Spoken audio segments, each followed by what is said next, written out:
So ageism is a really large concept which covers two ends of the aging spectrum, against old people and young people.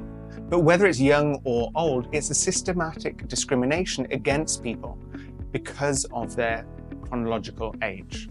This can be due to prejudice, it can be also due to more instrumental and structural factors. So when we think of youngism, this can be referring to younger people as, oh, millennials say this, or Gen Z say this. Oldism is something that we are more familiar with.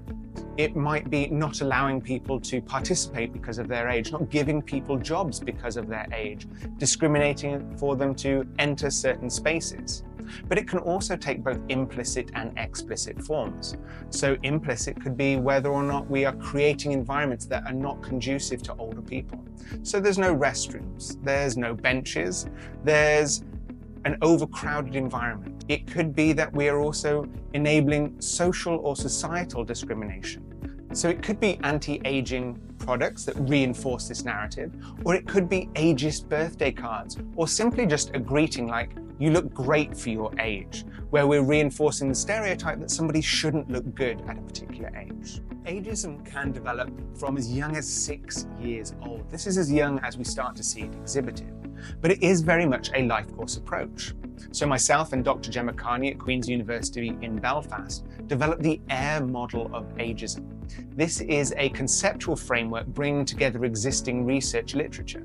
So it's about the acquisition, the internalization, and the reinforcement of ageism and how that occurs across the life course. So across the whole of the life course, we acquire attitudes through exposure in social media, etc., whether it be a model, whether it be our parents, whether it be just a general social acceptance. And then as we go through the life course, we continue to acquire these attitudes. But when we start to reach older age, when we start to see grey hairs in the mirror, when we start to see the wrinkles, well, we start to internalize these ideas of what being an older person is. And we find that people that have a negative perspective of their own aging then start to walk slower, perform worse on memory tests, and generally start to embody these negative stereotypes. And when this happens, this becomes reinforced. So it reinforces their own stereotypes and makes them perform worse, makes them walk less confidently.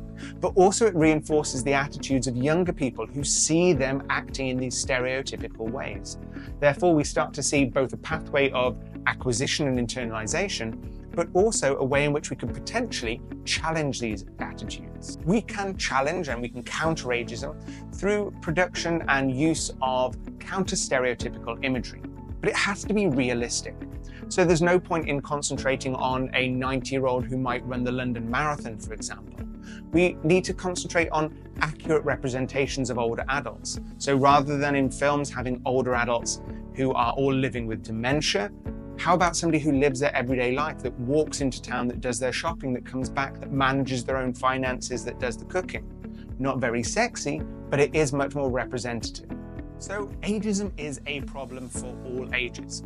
Obviously for older people, as it leads to direct discrimination against them, and indeed younger people to a lesser extent as well. When we consider the life course perspective, every younger person is going to age. And as they age into that older category, then they're going to be subject to this discrimination. So perpetuating this ageism only further perpetuates the challenges they're going to face in later life themselves. We can challenge these perceptions when we see them. If somebody says, you look good for your age, well, challenge that saying, well, don't I just look good? If you see these ageist greetings cards that make tropes of older adults with dementia, etc., don't buy them. Let's actually start a movement against ageism. Let's start a movement against anti-aging products. Let's face it, I would much rather be aging than the alternative. So we need to start thinking about aging on a positive perspective, but not just positive, being realistic. When we're countering these stereotypes, we need to make sure that we are engaging in reality, we're engaging with people's emotions, but we're making sure we're not just being lazy and reliant on these stereotypes.